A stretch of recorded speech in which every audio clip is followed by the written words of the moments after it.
कांग्रेस की राजनीति जो है वो परिवारवाद से जुड़ी है और हमने हमेशा जवाब ये दिया है कि हाँ, परिवारवाद से जुड़े हैं क्योंकि हम पूरे देश को अपना परिवार मानते हैं।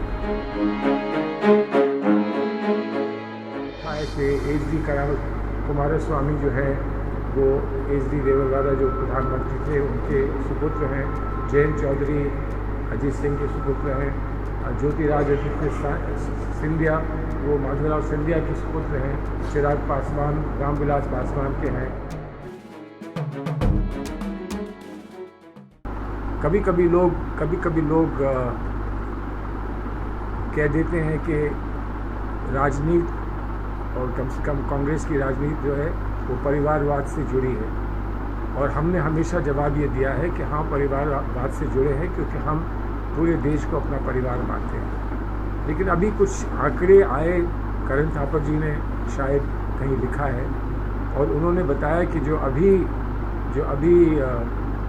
इस कार्यकाल में, नए कार्यकाल में जो लोग मंत्रिमंडल में हैं उनका परिवार का संबंध किस परिवार से, पारिवारिक संबंध किस परिवार से है वो दिया है, शायद आप लुइस के पास है वो है, यू हैव इट। तो वो लेकिन इतनी महत्वपूर्ण बात नहीं है। बात ये है,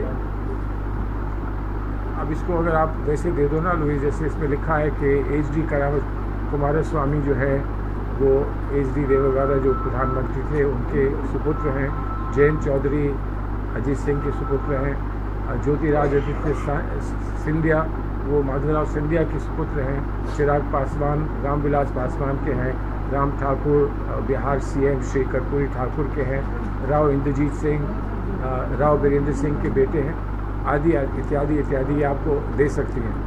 लेकिन ये एक अलग विषय है, ये विषय जो संपूर्ण व्यवस्था, राजनीतिक व्यवस्था हमारे देश में है और जैसे लोग राजनीति में आते हैं और राजनीति में आकर कैसे बढ़ पाते हैं, ये उससे संबंधित है।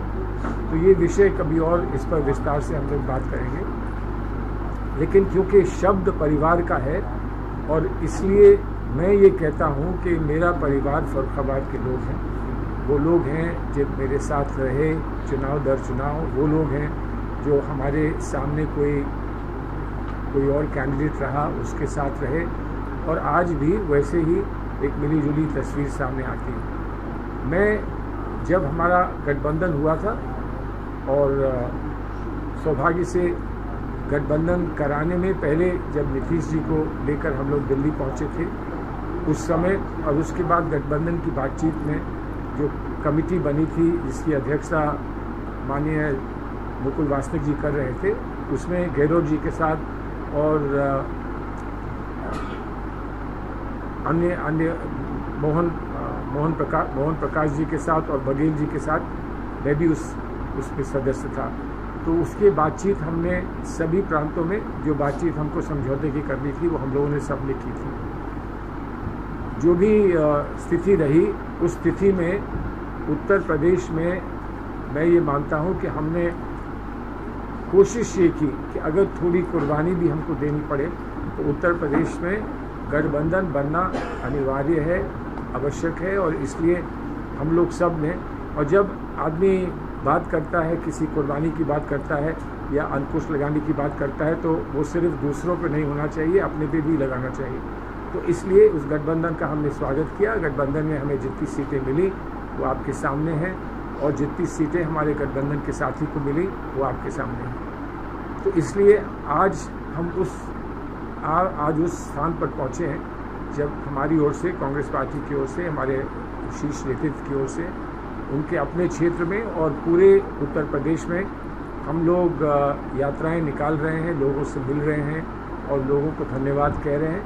और कल विशेषता हमने एक चिट्ठी लिखकर न्योता दिया समाजवादी पार्टी के शीर्ष नेतृत्व को न्योता दिया कि हमारे नेता और हमारे सारे कार्यकर्ता इस काम को करेंगे, 3 दिन लगातार करेंगे और जहाँ जहाँ आप आ सकें आप उसमें भी आएँ और हमारे साथ धन्यवाद कहने में आप भी हमारा साथ हैं। तो इसलिए ये सामूहिक मिली जुली धन्यवाद यात्रा चल रही है, उसमें हम पूरी तरह से साथ रहेंगे। जैसे कि हमने इस संकल्प को दोहराया है कि हम लोग बड़े मजबूती के साथ चलेंगे, साथ रहेंगे और इस सरकार का एक अच्छा विपक्ष, एक बहुत कर्मठ विपक्ष बनकर हम लोग साथ इनका गलत नीतियों का विरोध करेंगे। अगर कोई अच्छा काम करेंगे तो उसमें सहयोग भी देंगे, उसमें दो राय नहीं है। क्या अब भाजपा ने अयोध्या हारा है, अयोध्या में हार हुई, क्या वजह लगती है कि राम मंदिर के बाद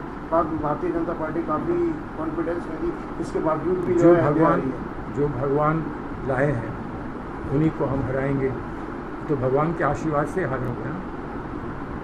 ये बात होनी नहीं चाहिए राजनीति में। भगवान को राजनीति में कभी लाना नहीं चाहिए।